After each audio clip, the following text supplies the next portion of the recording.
Hello and welcome to the PocketGamer.biz podcast Week in Mobile Games, where we chat about the week's news and provide some insights. I'm joined this week by our deputy editor, Paige Cook, and our news editor, Aaron Astle. Welcome to the show. How you doing? How you doing, Paige? What have you been up to? What have I been up to? Not a lot. I went to Exciting York times. this weekend. Yeah, it was my partner's birthday, so we went to York last weekend, which was actually really nice. Oh, lovely. And then this weekend we've got one of our friends coming up. We don't get visitors very often because we don't live where either of our families are from. We don't get a lot of family visits and friend visits, so when it does happen it's usually a whole weekend thing. Yeah, that'll be nice. But yeah, besides that, nothing really. Well, York sounds lovely. How cold is it Yeah. this time of year, and how enjoyable is it? It was okay because it didn't rain, and that's all we were hoping for. Brilliant. We knew it was going to be cold, but we were like, if it doesn't rain, then that's a win in January, and it didn't. So we actually did get to wander around a little bit, and it was actually really busy. To say it was just a random Saturday, it was very busy. We went down, there's a street called Shambles, and it's very Harry Potter kind of looking, and there's Harry Potter stores, and there was literally a queue the whole way down the street to get in this Harry Potter store. Did they film there for the movies? I don't think so. I think it's just a themed store. Just popular. As far as I know. But yeah, it was very popular. I'm not even a massive Harry Potter fan, but I was like, I need to go and have a look in there just because if it's this popular, I want to have a look. And it was pretty cool. Nice. Yeah, I went there on not just for that, but I have been there on holiday because I went to York a few years ago. So yeah, I'd kind of forgotten about that. But yeah, you said Shambles. The memories came flooding back. But yeah, it's weird how busy it was because I wasn't blown away, shall we say? Not to throw any shade at the place. It was fine, but yeah, for how busy it was. It's essentially just one street, but I guess the buildings are just kind of quirky. The tops of them, they lean forward, so the tops of the buildings are almost touching. So it's this one small street, but it kind of thins towards the tops. So yeah, it just looks kind of quirky and unique, but it is just literally one street, so it gets very busy. But yeah, it was cool. Thanks for that, Paige. Aaron, what have you been up to? Yeah, so it hasn't been a massively eventful week. Probably the highlight the last weekend. I went to see the Two Towers, second Lord of the Rings film, at the cinema because they're re-showing the extended editions at the moment. It's for the 25th anniversary of the Fellowship of the Ring, but they're doing all three, which is good. So yeah, I went to see the first one a couple of weeks ago. Saw the second one last weekend. Seeing Return of the King on Saturday, so that should be good. Yeah, obviously seen them before. Fan of the films, but it's a cool experience to get to see them in the cinema. And I'm glad it's the extended editions because I always opt for the extended editions at home. So it would have felt incomplete if they were showing the normal films. Even though it means you end up kind of sat in the cinema for 4+ hours. Multiple snacks. Yeah, they were doing some showings where you could kind of fit in multiple and do them back to back on the same day, but I thought that would be a bit much. As big a fan as I am, I think just physically needing to sit quietly for 12 odd hours would be a little bit much without a break. But having the week between, it's working quite nicely. Quite enjoying it. I love those films. But I you said you also had a bit of an issue with one of the screenings. So basically, the parking there, it's free parking, but for up to 4 hours, and there isn't really a paid option. It's just you can park there for 4 hours, and you have to put your license plate details in, and then your 4 hours begins. So I asked, well, I'm going to be here just a bit longer than that because these are long films. Is that okay? And basically, it's so it was fine. The car could stay there. It did not have to leave after 4 hours. But I had to leave the film to go and put my details in again and then come back to the film. So it's better than having to go off, drive somewhere else and walk back. But it still wasn't.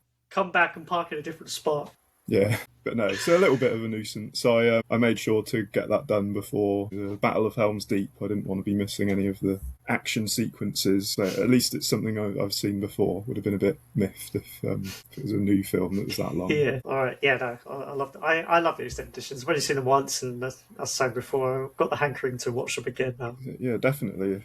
Yeah, they are the version to watch. Thanks, Aaron. As myself, I had a big rest at the weekend, but things that no one else cares about but me. I don't know if I mentioned on the podcast a couple of weeks ago, if I kept it or not, but I had a train penalty fine of £100 to go to a town near me because they don't have a contactless machine at the station, ticket machine at the station, but mine does, and it's like 3 stops away, but one connecting train. I was fuming because I just forgot. I actually thought they did have it, and then like if you pay straight away, it's only £50 plus the cost of your ticket. I was so annoyed because I went to see 28 Years Later, Bone Temple, and I was just like, all in all, I'm spending like £100 to go see this film almost. I was like, is it worth £100 to go see a movie?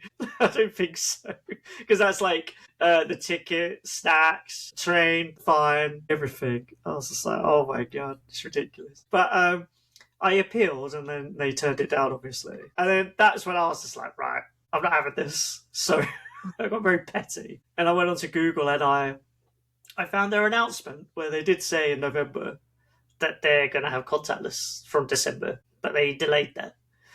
So I took a screenshot of that page, or a PDF of that page.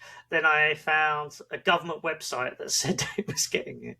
And then I used thank you to AI, not knowing what it's saying. So I took a photo of the front page of Google searching the town and contactless. And all of these search results, firstly, were like, yeah, contactless has been announced at the station. And then the AI overview just completely ignores the one that says that there's a delay and just says, yeah, it's contactless. On top of that, so it's really petty, I somehow found the MP, so the Member of Parliament, doing a video saying, there's going to be contactless at the station. I sent them all of that the second time, and I was just like, really? And then they actually accepted my appeal. Got my money back. I would have accepted that just because, this person has gone to some serious effort. So, yeah. Worried about what I'd send on the next appeal. Anyway, enough of all that. As always, a few shout-outs. We just did Pocket Gamer Connects London, our biggest event ever. We had about 3,000 people, industry professionals there. It went great. So thank you, everyone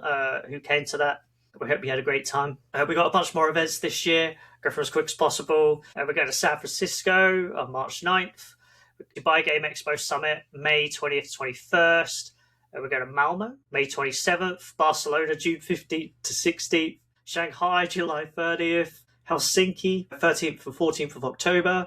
Bangkok, October 27th. In November, we'll be in Jordan. At Canary Islands, we're doing that in December. And we'll do the Mobile Games Awards, August, and probably some other stuff, no doubt. So, after all that, the first story that I wanted to jump into. So, Aristocrat put up parts of its games division up for sale in 2024 after it conducted a strategic review of its non-social casino portfolio. Aristocrat Leisure is an Australian casino firm. It owns Plarium and Big Fish Games and Product Madness. Product Madness is staying. It already sold Plarium later in the year for $620 million. And Big Fish Games, which it acquired in 2018 for $990 million. It previously announced it was going under a restructure to its operations and would no longer develop new titles. So the whole thing never got bought. And I noticed on LinkedIn, actually, someone talking about a new company called BFG Entertainment. And immediately I was like, BFG?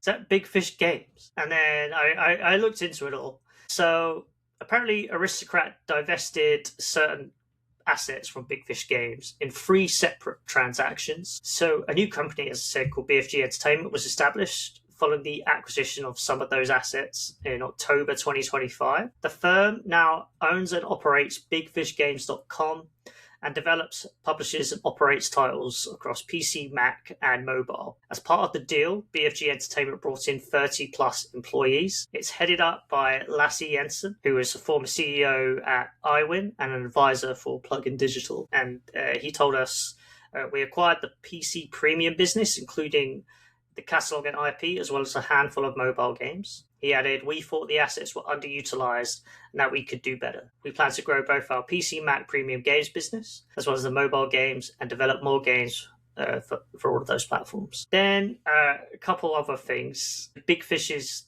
puzzle title Evermerge. That launched in 2019, and according to AppMagic, it generated an estimated $158 million gross revenue just from player spending. That is now listed under Indian entertainment firm Jet Synthesis, but they didn't respond to requests for comment. There's a publisher called 7 Hits Games, and that's listed as the company for match-3 title Gummy Drop on the App Store and Google Play. And I'm not quite clear if that's one of the transactions that that Aristocrat was referring to. We understand that the divestments, as it were not material for Aristocrat, but in its 2025 financial report, Aristocrat did report a $70 million USD impairment after tax relating to the Big Fish restructure. Big Fish Casino, Jackpot, Magic Slots remain in Aristocrat's portfolio. Lastly, spokesperson said they confirmed that they divested. They said it's in line with their strategic review to focus on basically social casino. I just think it's a little bit sad that Big Fish Games is no more. Right. Okay, I guess it's still around. At least it looks like it's no more. They've sold off a lot of it. Their most successful titles are still with Aristocrat, but it's a company that was bought for $1 billion effectively, and it's kind of been torn apart. Aristocrat has obviously pulled back from games, which was expansion many years ago when it made these big acquisitions. Right, so Paige, what have you got? First up from me is a little bit about Netflix and their new strategy. So this time they're basically, that sounds so mean this time, but I feel like they've had so many shifts in what the strategy is for obviously like their games department. And now the new main focus is going to be cloud gaming, but specifically kind of around making the TV the center of that rather than, say, your phone. This was sort of brought up in their Q4 2025 earnings call where, they basically said that that's what they'd be doubling down on. So it's less about downloading games on your phone, more about having it direct on your TV, which I feel like on paper makes sense. Like Netflix is very much so about the TV that's, in your living room. So making the games also about that, I suppose in theory makes sense when I think about it. But at the same time, I just think, I think they started doing games in 2021. And since then, there's just been so many shifts in what it is that they want the games to do. It's mobile, and then they had lots of big games on there, things like GTA. Then they sort of shifted focus more onto a lot of their narrative games, ones that matched up with their shows. I know, like Emily in Paris, they've got the show, they've got the narrative game, and now they're sort of coming away. Not that they won't do that, but it's more seems like the focus is going to be on cloud and these sort of party games. I think it was just before Christmas when they had like Boggle, Pictionary, and the Lego Party game. And apparently they said that those did pretty well for them. I do wonder if that was quite smart timing, having them release sort of before the holidays. It is a time where more people are sat in their living rooms playing party games and things like that you wouldn't usually be doing. So yeah, I feel like it's an interesting shift from them. I don't know if it's the one that will stick. I like the idea of Netflix having games, and I feel like it makes sense in a way, but at the same time, I always just feel like the problem with Netflix offering games is that what people want from Netflix? I know they've said like numerous times at this point that the game sector that they've got, it's not like this big revenue driver, it's about creating more engagement, but I do wonder how much of that is actually happening. If I sort of just think of my own sort of friendship group and family and things like that, there are very little of them that still even know that you get games on Netflix, let alone use them, and I feel like that is still the main hurdle. Like, what is it that you want to go on Netflix for? It's not really the games. Maybe this is a good idea. It makes it more about party games and, having people use it on their TV takes out the element of needing your phone. So yeah, I get it in theory, but I'm just curious to see where this one goes because it does feel like yet another shift in what that main focus is for them. I was having this debate with someone in the industry, an executive, and they were explaining it to me like the way they say it's just preventing churn. So someone's about to unsubscribe, and then they're like, "Oh, but I get all this actually as well. Maybe I'll keep it for a bit longer." So it's just something else in the library. So I don't know if it attracts people necessarily, but it might stop you cancelling. I get that. I would love to know more statistics about it because, again, I can't imagine anybody saying to me, I was going to cancel Netflix, but I didn't because of the games. Yeah. I just don't know if that is a thing. Yeah, I just personally, I've heard people saying, oh, my Netflix subscription's too expensive or something like that. I've heard that, but I haven't heard like, oh, but I'll lose that game. I just say what I hear. But I thought it was like, I don't know, cloud first was really, really naff to me. It's just like, so what does that mean in practicality? Like, I think for Best Guess Live, it could work quite well. Their quiz show, which is like HQ Trivia, I think. But like, to play other games, especially the other games that they've released, for example. So you'd either probably play it on your phone through the TV, which is not a good experience. It can be for certain types of experiences. I would imagine most of those experiences are quiz-type games. Or something, because otherwise you're just looking at your phone. You can't just like look at a screen and control on your phone, so it'll be quite challenging. WWE, can you do that on your phone?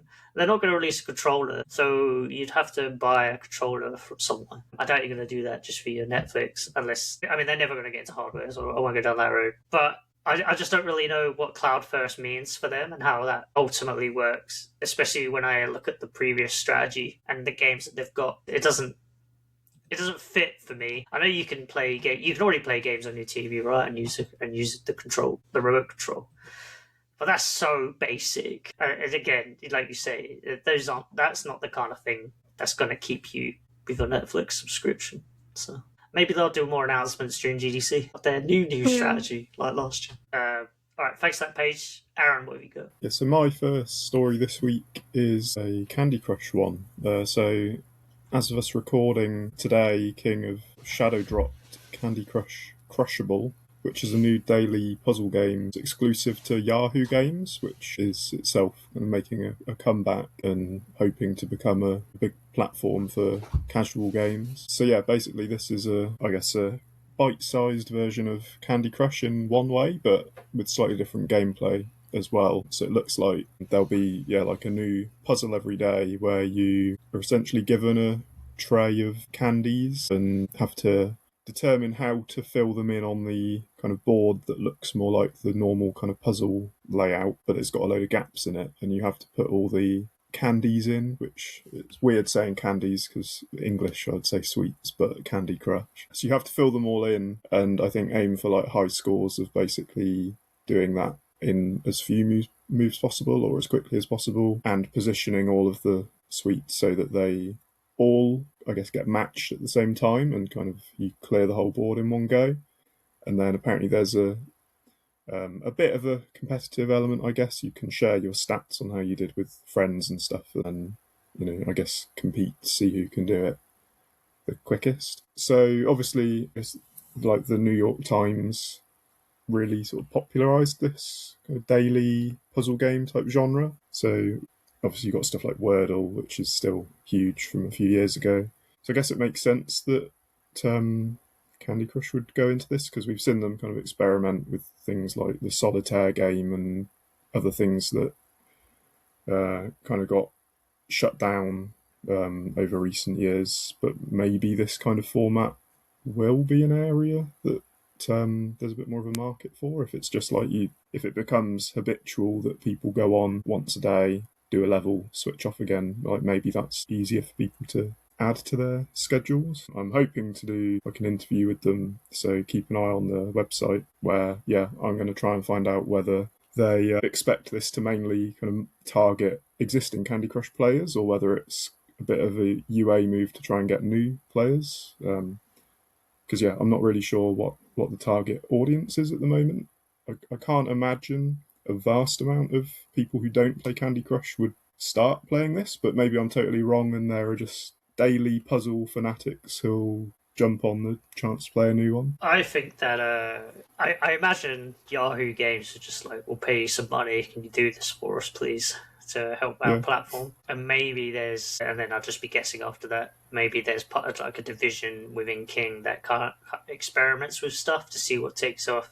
The reason I say that is because then I think of Zynga, and they do that. They experiment with new platforms, or at least they have in the past. And they did that like with instant games. I think they did it with Snap Games. Instant games as well, I guess. But like I meant Facebook instant games before. And like they just released like games on there that I don't think they really expect any return other than one, they're experimenting, and two, they probably just got paid a bit of chunk of money to do it and help a new platform gain some users. But it is kind of cool to see like a daily game. But I guess Candy Crush has how many thousands of levels? It's kind of a daily game. It's still a daily game. Like 20,000 with live ops events, etc. Like, it's not like those other games. They're not designed to be subscription based, but they work to the same end almost. But in fact, probably generate more money, right? Do generate more money. So I know that's how I see the deal. The most shocking thing is that Aaron doesn't know who Frankie Muniz was, and I felt very old. Yeah. When you said the name, I was like, "Who's that?" And then when you said it's the Malcolm in the Middle guy, I was like, "Oh, him." No, I didn't watch it, but I do know what it is. So yeah, I've heard the name Malcolm in the Middle before, but yeah, no, I apologise for making you feel old immediately this morning. Great way to start the day. Yeah, that's a good day. I liked you. The other thing you said is just I thought it was just some random guy. Yeah, I just thought it was like just some other actor, it's just a guy that they got to advertise the game. It's funny, I couldn't think of what else he'd been in, so I was like, oh, I think he's just in Sharknado. As if that's a real... oh yeah, obviously that guy. And then, but then Aaron was still like, don't know what that is either. Don't know what that is. And I've heard of that one. Which is fair. And then I was like, oh, I think it's in Spy Kids 30 fans. And then Dan on PocketGamer.com points out, oh no, he's Agent, is it Cody Banks, or whatever his name was? Which, if you watch the trailer for that, it's an early 2000s film, and it's such a trailer of its time. It's insane. It would not stand up today. Sorry, I got a bit off topic there. Right, moving on. So, I've got another fairly quick one, but I thought it was just interesting to mention. So, last year, there were those AppLovin short seller reports, if you remember, questioning basically the business model and maybe making allegations about maybe some of the ways that AppLovin collects data and does, I guess, operates it as business. And they did ultimately, some of that have an effect on the share price, which has kind of been up and down over the past year. Ultimately, AppLovin's shares gone way up where they used to be, if that's something that matters to you. So CNBC has reported the latest. The allegation is it's another short seller report, but basically there's a company called Capital Watch which denies that it's a short seller, and it published a 35-page report about AppLovin, and it made some quite serious allegations. I won't go through them all. Just overall, it's saying basically that the company, quote, serves as a digital laundromat for criminal syndicates, which AppLovin has responded to say is defamatory and baseless. And its letter says, I think it was AppLovin put in a cease and desist in, and it says, your respective reports contain numerous absurd and demonstrably false statements of purported fact about AppLovin, according to the findings, conspiratorial musings. Capital Watch itself then said, our coverage reflects a rigorous 6-month investigation supported by documentary materials and multiple sources, including investors as victims of financial fraud and whistleblowers. We will continue reporting, including the next installment in our series, 9 Questions for AppLovin. So this is a story that's seeming like it's not going to go away unless the lawyers have already kind of done their work. I think the last post, actually I'm not sure, I was going to say the last post was on the 27th. We'll see if that continues with much more reporting, as they would put it. It's a whole 35-page report. Again, I guess it's kind of like the other ones, just really questioning, especially they're also questioning one of the shareholders and their links to fraud, etc. So, interesting story. I thought I mentioned that. It's just another thing for AppLovin again. More questions around their business. And I guess the problem for AppLovin is in the end it could get them investigated by authorities or the SEC or somebody, which is probably not what you want, even if you're completely innocent. So yeah, one to watch. Paige, what else have you got? I feel like every time I'm on the podcast, I'm talking about Ubisoft. I feel like it happens every time. My notes for this story is actually the headline for one story, and then it's and another story, and because I just feel like there's so much that's happened in the last week with Ubisoft. So I'm going to go through a little bit of it. I think so not last week's podcast, but the week before, I mentioned the layoffs that had happened. And now we're back to that, but this time so they're essentially Halifax before, proposing, right? yeah. They're now proposing cuts of up to 200 roles for the Paris headquarters, but this would be a voluntary termination process, so nothing is kind of final on that yet. Obviously, any agreements would have to be made, but that is the plan, and it's obviously more cutting back. And then we also recently reported on Ubisoft's new restructure of having these creative houses that different things will fall into, so like mobile being in its own thing, whatever that may turn out to be, which is perhaps not a lot, but so yeah, each one is in its own creative house. Ubisoft also cancelled some projects outright, one of which being the Prince of Persia: The Sands of Time remake, which I'm very sad about. I think we spoke about it, Craig, in our morning call. Like, that game had to be so far along in the development process, and now it's just not happening, and it kind of blows my mind. It's like 7-8 years to make for a remake. I think it was initially made in India, and then they moved it to Montreal, or at least part of it. These games are supposed to be, aren't they supposed to be like free money? Like, how does it take that long to make? Moving it to a very expensive team in Montreal to still take ages, by the way, not to like do it quicker in the end, and then to cancel it. Insane. I can't remember where I saw it, but I saw a story that was about somebody that had worked on the game. I think they had done voice work on it, and they basically like, I found out about this the same as everybody else did, and now all of this work that I've done for years on this game is like, it's never going to see the light of day. And I think this voice actor is like, relatively new to that scene, so like for them obviously that's a huge deal, and that nothing's ever going to happen. And they said that it was only a few months ago that they were doing, I think they recorded some like marketing content for the game, and that was a few months ago, and now it just doesn't exist. So yeah, like that's awful. And yeah, that was one I was personally very much so looking forward to as well. But yeah, obviously all of this kind of bad news has not had a good market reaction. Ubisoft share prices, they dropped by almost 40% in a single day after all of these restructures were announced. And I think I mentioned this last time when we spoke about Ubisoft, that at this point, if you work there, even if your job isn't at risk, you must just feel in such an unstable place. And, I know that, it's not just Ubisoft. Lots of companies have had,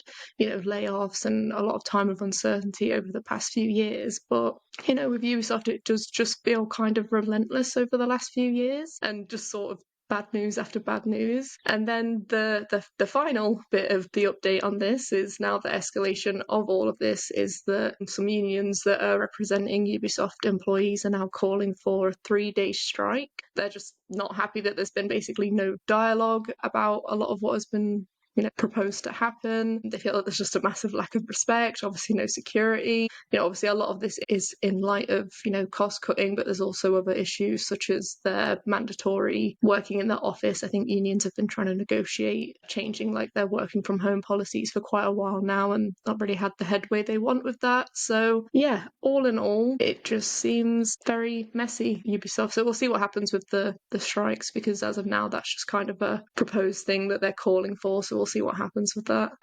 I mean, I have loads to say, I guess, but like with the strikes, I think a lot of that stems from because it's a lot of those layoffs that were announced, the 200. I don't know if all. I don't know, they are, right? 200 job cuts in Paris. I mean, the French are very well known for striking, and I believe they have a lot of protections in place. Again, we'll kind of see how that goes. In terms of everything else, Ubisoft has obviously got this deal with Tencent, and it's packaged it into Vantage Studios. All of their top IP exists, and I think Tencent takes a royalty, and then that subsidiary, I got confused, so I need to look into it more now, to be honest, but I think that subsidiary then pays a like a license fee, almost like a royalty back to the rest of Ubisoft. All very strange structure. I've said before, I'm not an expert on it, but if I just look on the face of it, it looks like Tencent has basically done all it can to avoid having to acquire the entirety of Ubisoft under French law. So it's done this like weird new deal. Ubisoft needed the money. But anyway, so Vantage Studios is the only named creative house, and then they like just got here's Creative House 2, 3, 4, 5, and I think Mobile is in Creative House 5. with some Yeah, it's IPs. 5. And I saw people commenting, I think on LinkedIn places, like it's kind of packaged almost like as a chopping block, right? So do we really think that Ubisoft is serious about these other creative houses and giving them independence, etc., or do we think they're like, here you go, here's a package that we think would be suitable for someone to acquire, or at some point for us to go, we're going to nix Creative House 4 because it's not working for us, etc. Yeah, the whole thing, as we're reporting on it, it just seems incredibly poorly managed, and the CEO seems to be trying to Yves Guillemot just hanging on. I mean, it is his company, so he can do what he wants, I guess. But like, it's such a shame to see overall what's been happening to Ubisoft maybe over the past decade. And that's not to say they haven't been putting out any good stuff. They have, but overall, just the layoffs, the turmoil, all the staff losing their jobs. It's just awful. So I really want to see the Ubisoft of old come back. I think for all the people that are saying Eves need to go, maybe we get some new people at the top. But I guess what I don't know, sure. But what then happens after that? Like, say they got new ownership because of the apparent mismanagement. It's like, what happens after that? Is it going to be hundreds and hundreds of layoffs after that? Because there's still actually a lot of work to do. The Tencent deal is already done, etc. So yeah, I hope they get back to what they used to be. We'll see. And I hope they change their minds and give us Prince of Persia. I'm so shocked that whole project. I'd love to know what happened there. It just can't happen. They'd be like cancelling. Yeah. I don't know, any big remake you could think of, like Resident Evil 4. Just imagine that took like 10 years and they're like, no, we're cancelling it. Actually, it's like, why? It's just a remake. I'm not saying making games is easy at all, right? But I thought that was the point of these things. You basically, it's called a remake, but I thought the idea was to just remaster and release stuff. Yeah, I was going to ask. And especially when it's so far along, surely seemingly most of the work's done. Along anyway, if they're doing marketing work. Because was it like a ground-up remake or basically just updated assets and stuff? I think it was supposed to be more, because obviously there's the argument of what's a remaster and what's a remake. I think it was supposed to be more in fashion of like a remake. When you think of like original Resident Evil 2, for example, and the remake they did of that, it was like a huge overhaul. So I do think it was supposed to be quite a significant work in terms of a remake, I believe. But yeah, it has been in development for a long time. And like I said, I was reading this story, and like I said, if they were recording marketing content for it, then I would imagine it was, there was something substantial there, and it's a lot of years of works. Yeah, it's just a shame that no one will see it. Right. So just looked at. Take this with a grain of salt. I'm looking at this on Wikipedia, as all good journalists. So the remake. It was going to be developed by Ubisoft Mumbai and Ubisoft Pune, and it was announced in 2020 for a 2021 release. So we're way past that. And then there was some. Apparently, there was some. I don't remember this, but apparently there was some negative feedback towards how the game looked. So they delayed it. And they delayed it to like March from January, and then they just kept delaying it, and I think. It kind of sounds like feature creep or something came in, and they were like, "Oh, actually, we could just make it bigger. We could make it better." And then it's like delayed to 2022, 23, and then it's like announced in 24 that it was going to be released in 2026 with the Sands of Time name, and then a year and a half later, it got cancelled. Insane stuff. Yeah, so for all of that time, I would just love to know what that game looks like right now. I just want to know what the decisions were behind it. Yeah, and because it was really highly anticipated as well. So I feel like they probably would have sold pretty well, because just nostalgia factor. A lot of people would have got it just to relive it again. So yeah, I get you don't want to ruin the IP with a poor game, but something's gone horribly wrong to get from an announcement in 2020 to a cancellation in 2026 of a remake. Crazy. Right, Aaron, what have you got? Yeah, so my other story this week is a Pokemon one. It feels like it's been a little while since I've spoken about Pokemon on the podcast. We didn't last week, so it must be overdue.